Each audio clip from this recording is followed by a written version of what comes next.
It's okay? All right. All right. Okay, so thanks for welcoming me to this webinar series. I was just telling Jessica that the first time I made a presentation about OER was in the company of Sarah Rudder, Juni Hayashi, and Wade Oshiro, three other librarians that everyone here knows or may have heard about.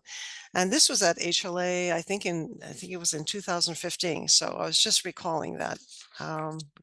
We've come a long way. So a lot of the slides are basically based on, here comes Wade. I can see that he's coming in. So good, I'm going to make him work.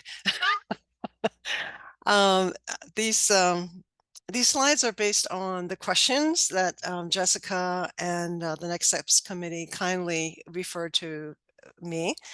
And one of the questions was, well, what's the difference between open access and open educational resources?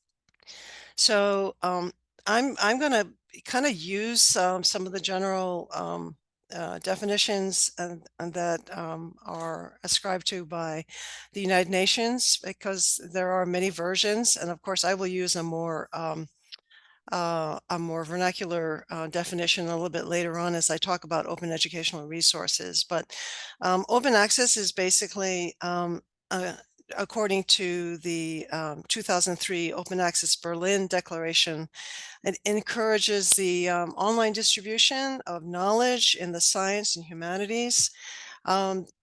It's supporting that knowledge should be free to access, copy, download, distribute, display, and make derivatives, and also states very clearly that attribution should be made. These are still copyrighted materials. It's just made freely accessible. Attribution must and should be made to the creator and the copyright holder. And they also require or encourage that the materials are deposited in some kind of digital library online repository. Open educational resources is very similar, except that its focus is more on learning, teaching, and research materials. Of course, has a high value for the integrity of copyright. Here in Hawaii, from a Hawaii perspective, we have examples of open access. We have the University of Hawaii Scholar Space, which publishes research materials, research developed by our University of Hawaii, primarily Manoa scholars. UH is another open access library or database repository, which is the digitized collections of primarily UH Manoa Library. Bamboo Ridge is a community collection which is housed through Kapi Community College and UH Manoa. These are older versions or older publications of Bamboo Ridge. And then on a national level, other really well-known examples of open access are the Digital Public Library of America and the New York Public Library. These slides will be available to everybody, so all these links, you can all link out to all of these places and explore. For open educational resources, I'll be talking about this for the rest of my slideshow, so I don't have as many examples on this page. So more detailed dive into the definition of OER. Again, it's focused on teaching, learning, and research materials. What people may not realize sometimes, it does refer to public domain materials. So that's like DPLA and NYPL. They put a lot of public domain materials online. You're seeing a lot of museums do this also. The other kinds of materials that are used are copyrighted materials, but they are licensed by the creator or the copyright owner, which gives free and ongoing permission to retain, alter, distribute copies, share the materials. You can even use the materials commercially unless otherwise specified. I won't go into detail as to how open licensing is structured and is applied.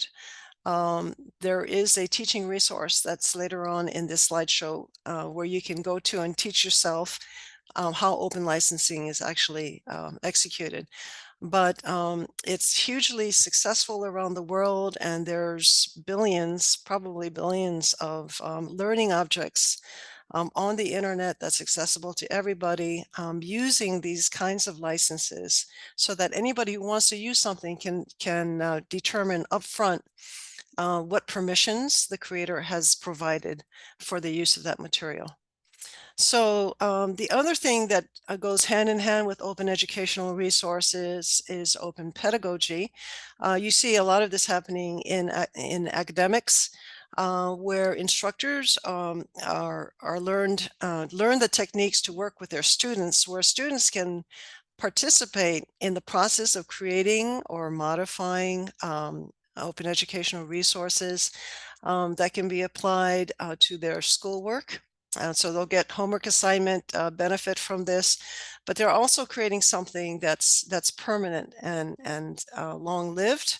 And the process of creating and building these materials that are reflective of their own personal experience in the best way possible is a great learning experience for the students. It also adds to the diversity and localization of the learning materials that are being produced.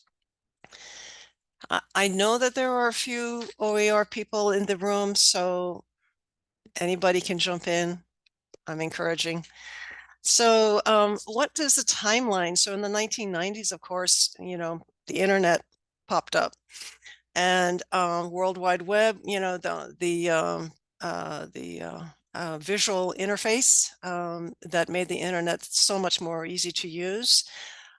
Quickly following, we get Wikipedia, which is an open access kind of encyclopedia, if you may. Creative Commons licenses was established in 2001. This is where a bunch of lawyers from, I forget the name, but one of them, primarily from Harvard, they built this system of how to develop and structure open licensing to assist creators in sharing their works broadly and around the world. The Budapest Open Access Initiative, basically declaring that knowledge should be available, research, humanities, and science knowledge should be available to everybody. MIT courseware came out in 2002, and you can just see it just keeps scaling up and up. The Open Access Berlin Declaration. In 2008, the National Institutes of Health passed a public access policy. So this is where the US government is getting more involved.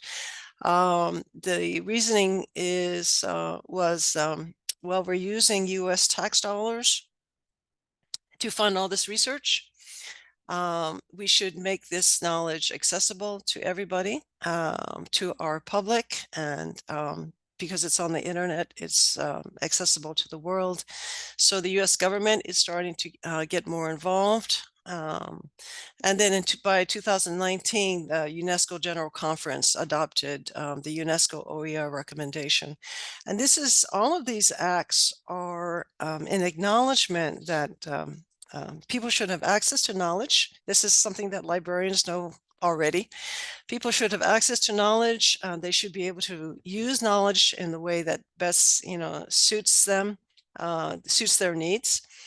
And UNESCO and governments early on realized that this kind of education or access to educational resources is good for economic development, is good for civic discourse, and makes for stronger democracies.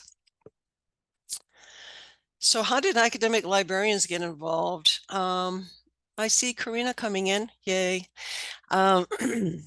So the open movement started reaching out. Academic librarians got involved in open access and open educational resources.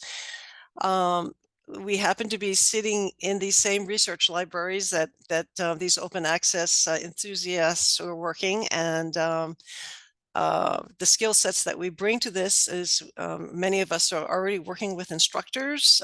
We have some familiarity with copyright and fair use, or at least we know where to research and get some of that information. We're good at research support, finding and curating, making knowledge accessible. Some of us have some publishing skills. And of course, we bring to the table technology skills. Now, all of these factors kind of fold into the intersection of OER and AI. This was also a question that that the Next Steps Committee asked me to take a look at.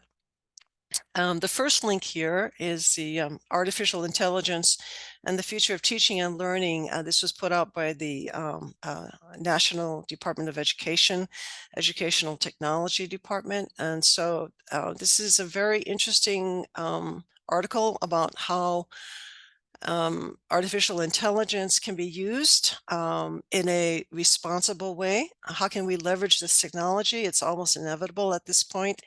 How do we best use it? Um, and okay, I I did a little research on this topic. I have not been following AI as well as I should have, but some of the concerns that the OER community are bringing up is, of course, copyright is a huge issue. So is AI work copyrightable? You know, is it copyrightable by the person who's framing the question? Is it copyrightable by the programmers? Is AI using copyrighted works without permission? Should we do this? What about attribution?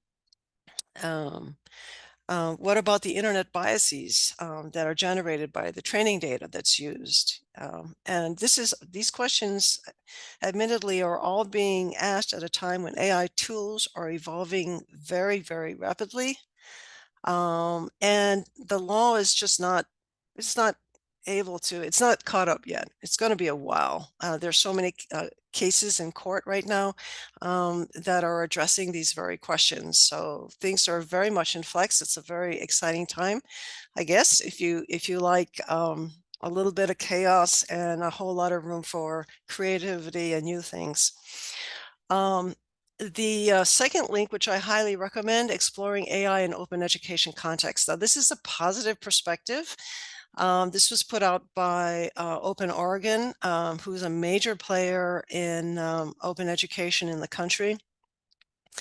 And it features some of our best thinkers in this field. And they make reference to the DOE Educational Technology Guidance. And the approach that their panel is kind of taking is, artificial intelligence is a tool, and what becomes very important, and this is pointed out in the educational technology guidance, is the subject matter expert, the person who asks the question. How do you frame the questions to generate the responses? And there are some amazing examples as to how AI is being used by open education creators. One example, which I'll mention briefly, is there is a nursing textbook program called OpenRN, and they got a $5 million grant from the Department of Education. So the Department of Education is funding major textbook development projects for OER. To produce I think their first goal was about 5 or 6 textbooks, and now they're looking at more than 10 textbooks because they've experienced so much positive feedback from the community. So they're using visual, image, voice, video, and text AI generative tools to develop virtual scenarios. Nursing instruction depends a great deal on simulations. So they're actually creating simulations using generative AI in all these different forms. And I guess from my perspective as an inexperienced person, what it looks like is they have avatars who are nurses or health professionals, and avatars who are patients. And the student goes through this scenario, a branching scenario, where they interact with these avatars, and every time they make a decision, it goes down a different branch. And so this is immediate feedback, is an immediate, almost tutoring, learning feedback in their learning experience. And so that's a really interesting use of AI in the OER realm. Of course, this can be done by commercial efforts also, but it's a good example of how OER people are embracing this technology. And so I would recommend just watching the first 20 minutes of this video just to see how that can be leveraged. Again, they are emphasizing the importance of the subject matter expert at the center of this. How do you construct your queries? How do you get the best out of these tools? And it brings to mind, actually, how we are trained as librarians on how to ask research questions. There's an amazing intersection here where we, in some ways, can be. That is a role for librarians to participate in this interaction, in this interface with artificial intelligence tools. How to refine, how to make interactive queries of AI, how to develop learning objects if you are in the area of open education, to support our students' efforts to earn their degrees and certificates. The general consensus regarding copyright is, we're still waiting to see what the courts are going to work out. I think as of a few months ago, I think the general consensus that anything produced by AI remains in the public domain. But that this is still being questioned. And of course, we know about, I think it's the New York Times that has basically brought forth a case saying that AI was using New York Times materials as their training materials, and they are questioning the copyright situation there. So it's up in the air right now. There's a lot of work being done in this area. So one of the provocative things that one of the OER experts mentioned, this was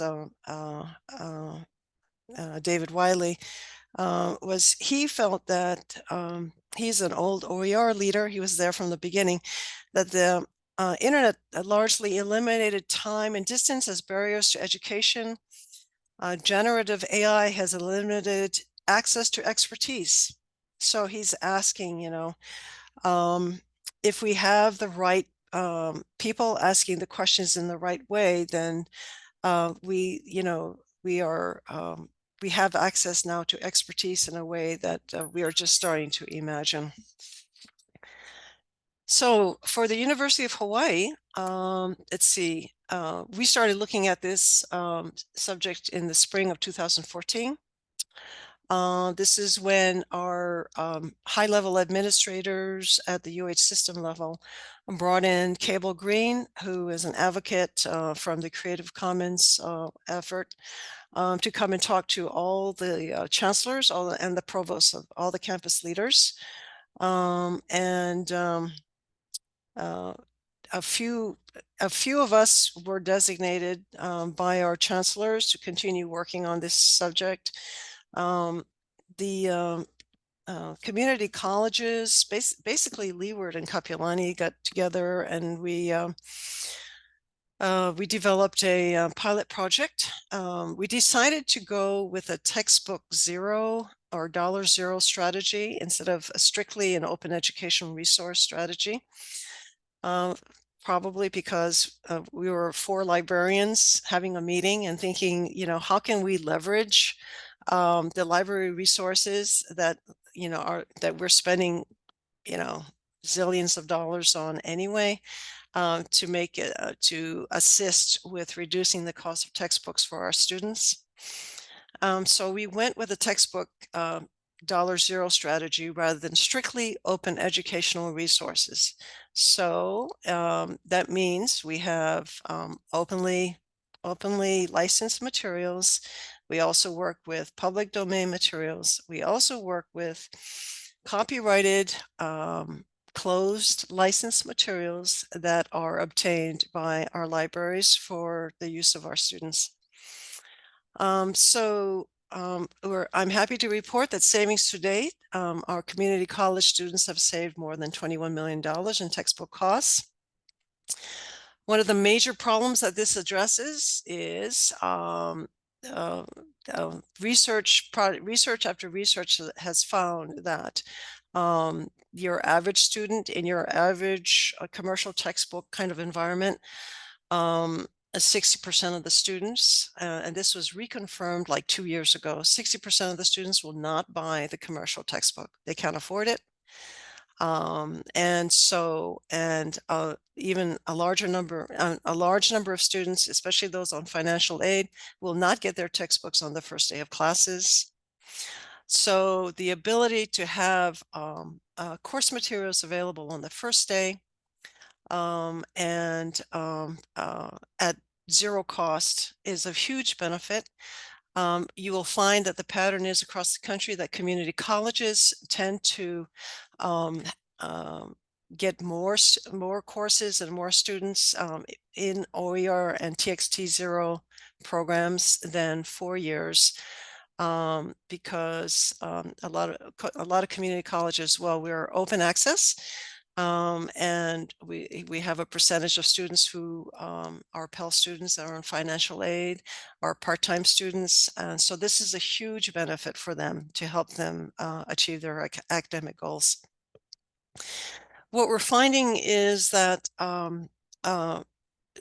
recent research over the last 5 years is showing that there is a connection between OER use, or TXT0, and student success. There have been several studies. I've presented on this before, so I won't repeat this, but there have been several studies that are showing an increase in grade point average, a decrease in drop, fail, withdrawal rates, better results for students who are part-time, who are on financial aid, students of color, and there's some positive results also in time to completion. So there's win-win for students in terms of their pocketbook, but there's also a real win in terms of student success and meeting their learning goals. So our statistics to date, this is only for spring 2024. I won't go through all of this. These slides will be available. But at this point, for all 10 campuses, the percent of classes that are TXT0 are at 21%. The community colleges, we keep our statistics slightly separately because we have a different funding source. So we're at about 35% of our classes are TXT0. Wade's in the room, so Leeward wins the prize. They are the leader. They're over 60%. Yay, Wade. And percent of instructors TXT0 here, our UH system is 22%, and our community colleges are almost 40%. So we're doing very well here. So these are some of the faces of the people involved. There are a lot of people, and I'm going to have a list of these names at the end of this slideshow. So just know that this is a human effort. A lot of people are doing this outside of their job descriptions. Community colleges and universities, especially this community colleges, we have this, we are assessed on our contributions to the university system or to the community. So we are allowed a little bit more time to work on projects like this, but it's not necessarily in our job descriptions. The University of Hawaii has produced several books, and you'll be able to link to some of these, but I was trying to pick books that would probably be extremely useful for other kinds of librarians besides academic librarians, or well, instructors basically. We have Michelle Maines at UH Manoa, who developed a book for mathematics for elementary teachers. We have a human nutrition book that's designed to focus on foods in Hawaii. And so it's been what we call localized for our local community. English composition was a group project led by Anne Inoshita at Leeward Community College. Our very own Gwen Sinclair published an OER book on government information. So the advantage to something like OER is that you will see books that are very community specific. So this is a reference for librarians in Hawaii. So thank you, Gwen, in case you're in the audience. Kapi Susan Jarowski kept waiting for a book on a state legal system that she could use. Nothing came out, so she said, I'm going to write it myself. So she did it for the Hawaii legal system. And it's a very interactive textbook that anybody can use. It's written in a very understandable way with fun exercises. So any citizen who's interested in learning a little bit more about the Hawaii legal system can engage with this textbook and learn a little bit more. And if you take a look at the table of contents, you could direct some of your patrons perhaps directly to this book, and they could find the section that they might have some interest in. We're pretty proud of Honolulu Community College's Mieko Matsuro et al. They found a world history book that they adapted. It was released openly licensed. And they wanted to address the problem of, oops, I can see the diacritical is backwards. Sorry about that. They wanted to address the problem of teaching history, world history here in Hawaii, because world history rarely has a Pacific focus or an Asia Pacific focus, let alone a Hawaiian focus. So they took this openly licensed world history textbook as a good start, and they spent several years developing it into something that is Pacific and Asia centric. And then The Science of Sleep by Cheryl Shook. Cheryl Shook runs around all over the country and also has done this internationally. She teaches the science of sleep in communities, not just in courses. So she was very excited to be able to publish a book that would be available internationally at no cost, that she could refer people to download and use, both students and the community members that she works with. For example, she would teach sleep workshops in Alaska, to local communities, to just basically doing community workshops. So this kind of textbook makes things much more available for her. So I'm just flipping through some of these books to make it a little bit more real rather than just letters. But this is the one from Honolulu Community College. We're very proud of this. Wade did quite a bit of work to support their efforts. And also Jason Yamashita, we'll have their names at the end of this. Okay, we have Gwen Sinclair's book here. This is the Science of Sleep book. An interesting thing about this is we didn't have the capacity to provide this as a print book here at the university, but Cheryl took the initiative of getting a print version, a printable version available through Amazon. And you'll see the way it's set up is, it says here, the author receives no royalties from this book. Your purchase is to cover only the expense of printing. So she had so many people who wanted to see it in print. So she figured out how to do this, and the book is available for $17. For free, it's available as an EPUB. And then, of course, this is the Hawaii legal system. So it covers the state constitution, the state legislature, the judiciary. As you go through this, you'll see that it's extremely Hawaii-centric, and it's really a joy to read and interact with. So for those of us who are not instructors and who are hunting around for open educational resources to use in our classes, there are websites called like the Skills Commons, which was actually developed with support of the federal government, trying to get workforce materials online for community colleges and adult education programs and apprenticeship programs to be able to access. So it's a free and open digital library full of workforce training materials. OER Commons has a lot of materials that's relevant to K-12. And what I have linked here is actually a specific, it's out of Oregon.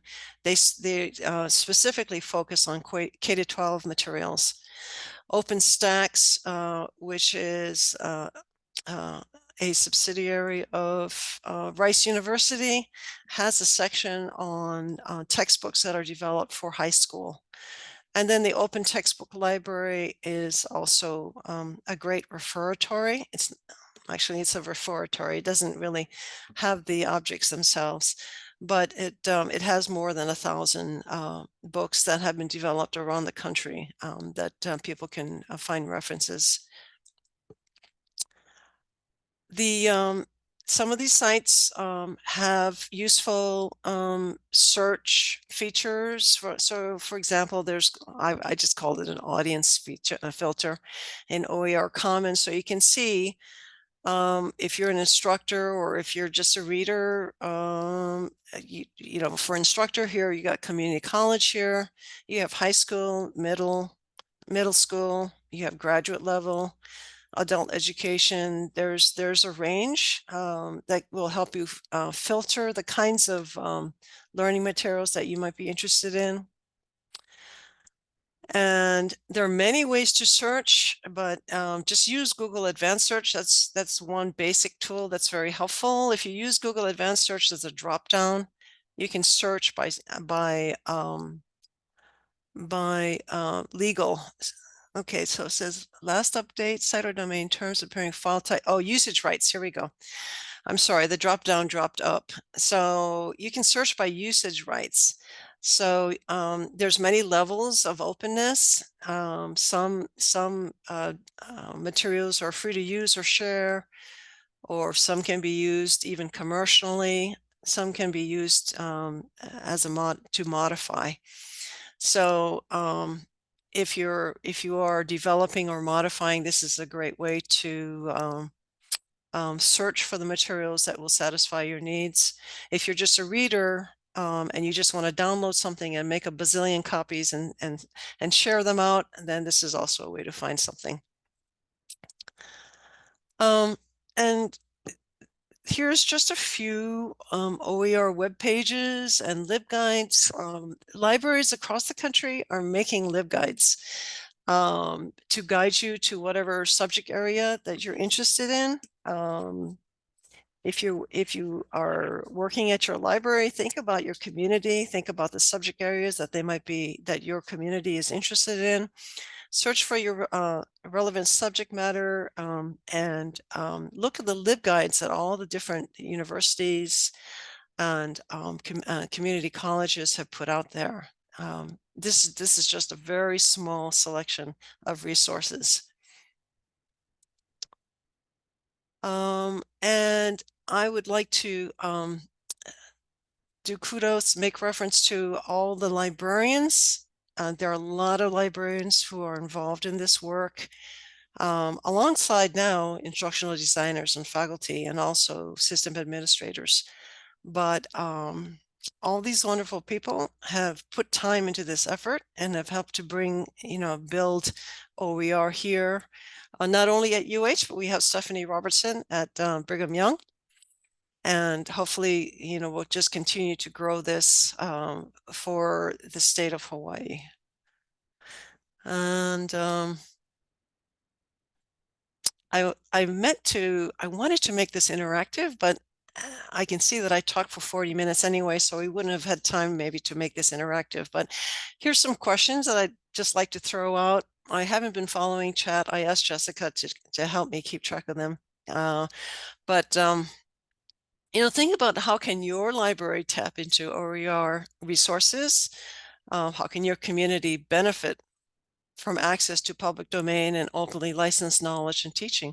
Let's say you have somebody come in and they say, oh, I have this great idea for a poster. I need these, I need to pull together some images and, can you help me? Then you can send them to NYPL, or you can send them to, DPLA, and at least direct them to resources that are openly licensed, perhaps, so they won't be violating anyone's copyright, and even images that they can alter themselves if they want to alter, make a composite or do something like that. You could guide your community members, I suppose, by teaching them a little bit about copyright, teaching them a little bit about open licenses, certainly teaching them about public domain and the wealth of resources out there. When you're developing resources, audiovisual resources for your classes, for your libraries, for your classes, you'll know a little bit more about how to work with copyright and open license. And one of the references here that I have in an earlier slide is Open Washington, which is where you can go and basically teach yourself all about open licensing and how to use it and how to detect the level of open license that a particular learning object has. And then next time I'm going to ask my OER friend about this. So these are the people that you just look to your left, look to your right. I'm putting everybody on the screen here so you can ask them. Some of them are working in your libraries, or you might run into them in a coffee shop. So they can help you perhaps think about how OER and TXT0 has been good for our students and can be good for the community. So that's it for me. Again, this is how you can email me, and the slides are at this URL. So you can go and link to all those things that I just talked about. So are there any questions? I'm going to click on chat now. Yeah, great job, Sunny.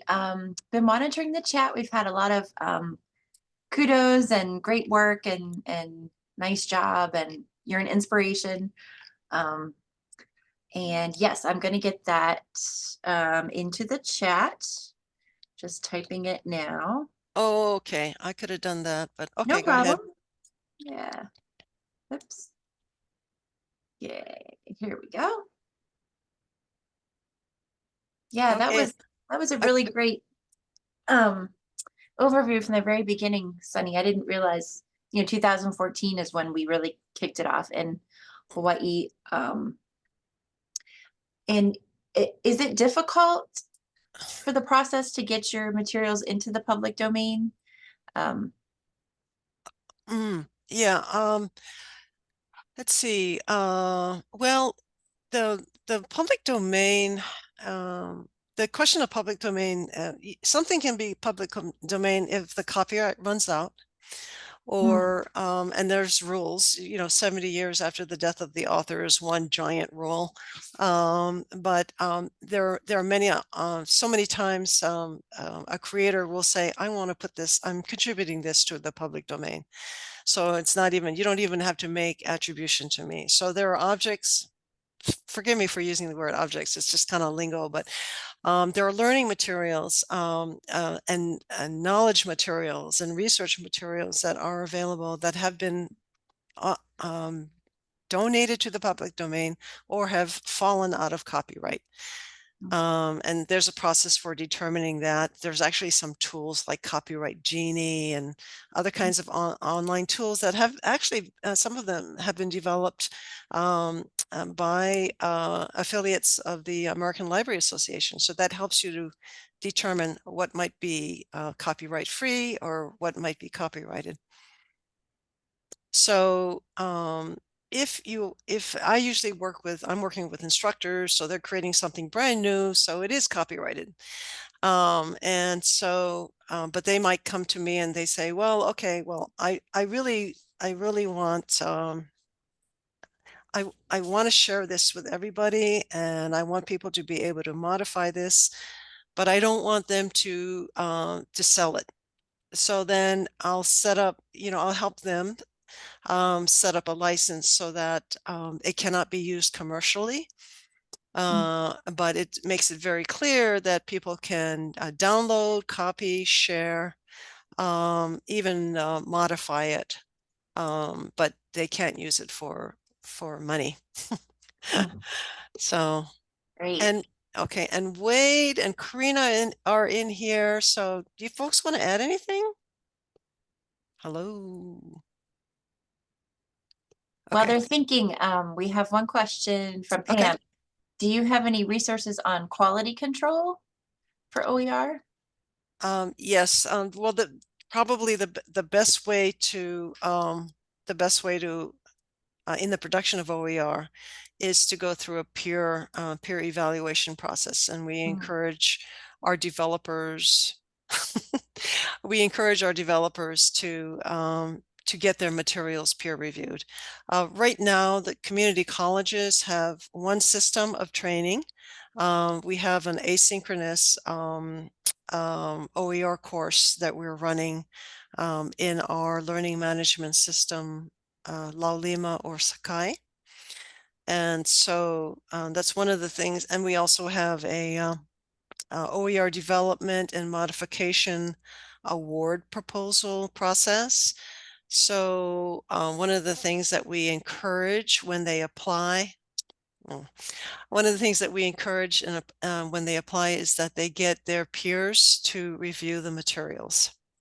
So they're also for Open Textbook Library, which is one of the resources that I mentioned in the slides.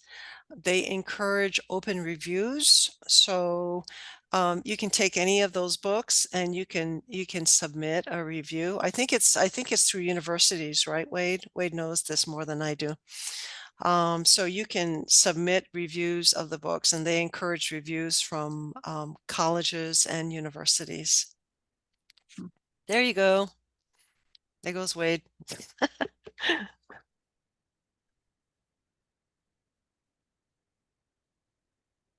Oh, Jennifer, were you working at Leeward?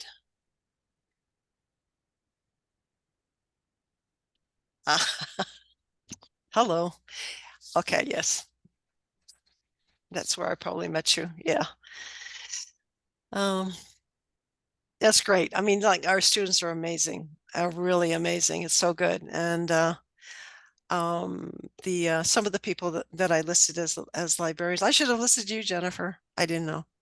Were students like Jason and Ashley and Kara. Yeah, did a lot of OER support work. Yeah, and thinking in terms of like the DOE, I know my daughter's at a middle school, and one of her courses, I believe the teacher said, her and two other teachers had come up with the education, the resources that they used. It wasn't a textbook; it was things pulled together. And I was doing some searching, and have you heard of the Hope initiative? For Hawaii. Mm-hmm. Yes, I've heard about it. Yeah. Yeah, it looks like it's a partnership between UH, the state of Hawaii, DOE, Association of Independent Schools, and the Education Incubator. Yes, yes, To yeah. kind of like, promote So, folks to. Mhm. Go mhm. ahead. Oh yeah, yeah. We met actually the director, and Karina can chime in here too, dragging everybody in. Um, we met the director, the project manager for that program several years ago, and we talked about a collaboration. So it's good. It's good to know that it's still working. So were they using materials from Hope? I'm not sure. Okay. I'm not sure. Yeah. Okay. Yeah, we weren't sure exactly how that turned out. She was interfacing with one of our I think assistant or associate vice presidents for distance education, Hei Okimoto at the time. So Hay brought her to one of our OER meetings, and so we met her and we talked about collaboration. Mm. Mm. That's great. We've got one new question in the chat. Noriko asks, are commercial publishers um, doing OER? Are some of them creating journals? Yeah, well, commercial publishers are not, Open I don't think access that, journals, sorry. yeah, open access journals, yeah. Some of them are making their journals accessible now. I mean, like UH Press, which depends on their revenues. I have no problem with that. Definitely. Their model depends on revenue generation, but they have been generous enough to place some of their books open access. I think it's in Scholar Space. I'm going to guess it's in Scholar Space at the University of Hawaii at Manoa. So you know that Clem Guthrow is both the interim director for UH Press and also the director for head librarian for UH Manoa Libraries. So he's been helping with making some of those materials open access. It's not open education, it's open access, because you're not allowed to modify the materials. Or Hmm. now commercial publishers are doing OER. I have not heard of a commercial publisher creating OER. However, there are textbook providers who offer OER in their textbook platforms. And Wade, anybody can type in their responses to my response, but unfortunately, they're using access to open education resources to support their textbook offerings.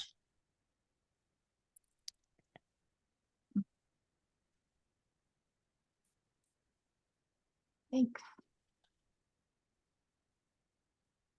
Anyone else have any questions? Yeah.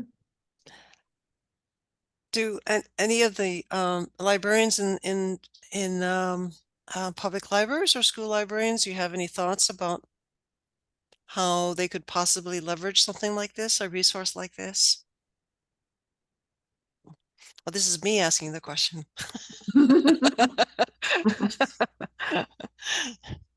Yeah, that's an interesting topic. I know, I would suppose that at our reference desks, we may get asked by someone, to access a certain journal article if it's like a list of readings and things. Um,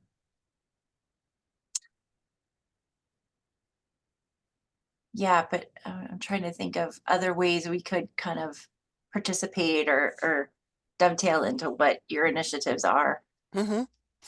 And at the very least, if I don't know if you have a patron who's working on a project or something like that, you could guide them to resources that are at least openly licensed, and Hmm. so that they don't run into any copyright problems down the road or anything like that. Give them, direct them to public domain materials, for Yeah, example. yeah, Museums, libraries, archives, they're putting so much valuable material online now. It's kind of mind-boggling. yeah. That's a great point. Jennifer chimed in the chat. She hasn't searched OER textbooks in a while, but they could point, patrons if there's a topic that's relevant. Hmm. I think it's just being aware, that there are platforms out there and Hmm. Yeah, and universities, sure. I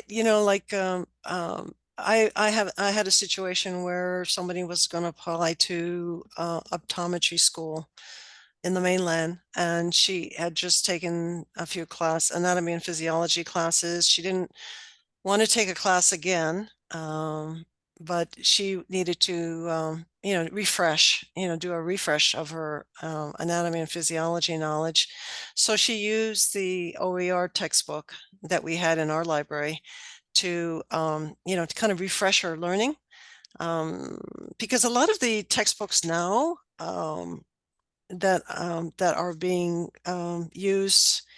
sold by commercial publishers throughout the country are what we call well, they call themselves inclusive access, but basically they're rental textbooks. So students will pay 700 to 70 to $130, or maybe less in some instances, but they get the textbook for only a semester.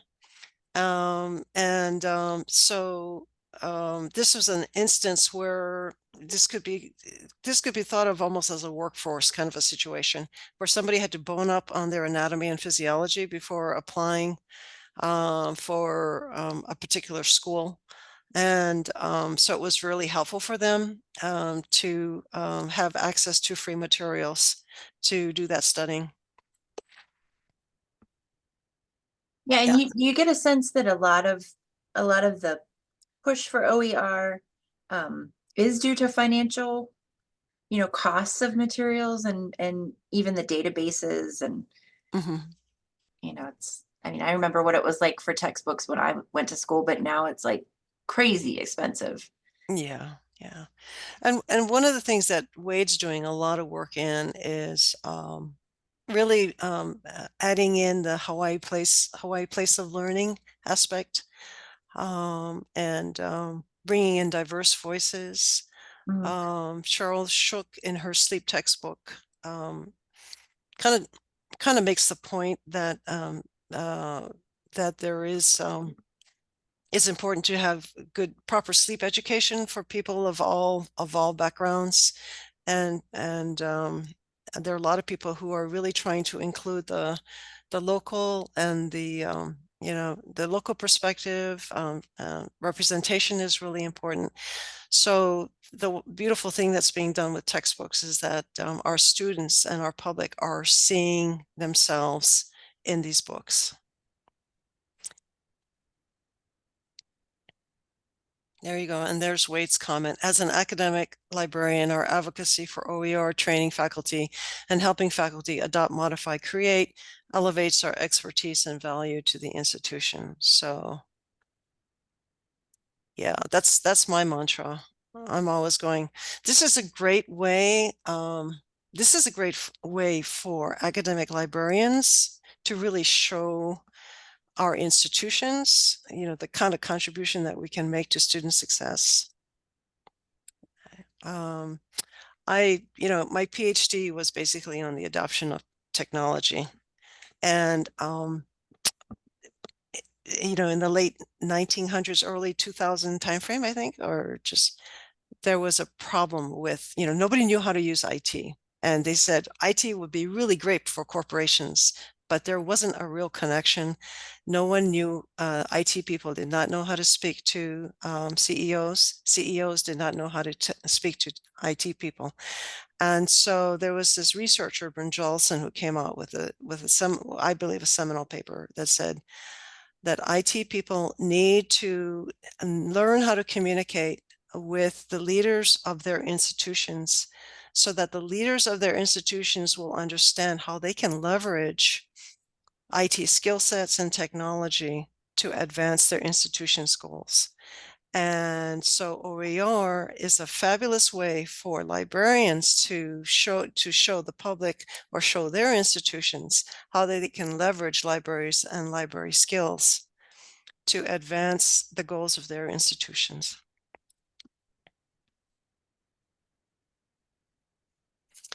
Great So, job. so I think our time is up. Yeah, yeah, yeah. It's been very enjoyable and informative. Getting lots of thank yous and little emoticons. So So again, we just really want to thank Sunny for her time today and everyone else who joined us and chimed in. People are saying, they learned a lot and we can go forth and talk about it and, tell our friends and everyone we know. And I'm sharing this screen of our OER heroes and heroines here. So, I mean, this is all a group effort. Absolutely. Yeah. Yeah. And Jennifer's name should be in here. Sorry, Jennifer. All right. Well, thank you, everyone. Thank you Thank for you again, coming. Sunny. Yeah. Yeah. And we'll post the recording soon. Um, so thanks and have a great rest of your day. Aloha.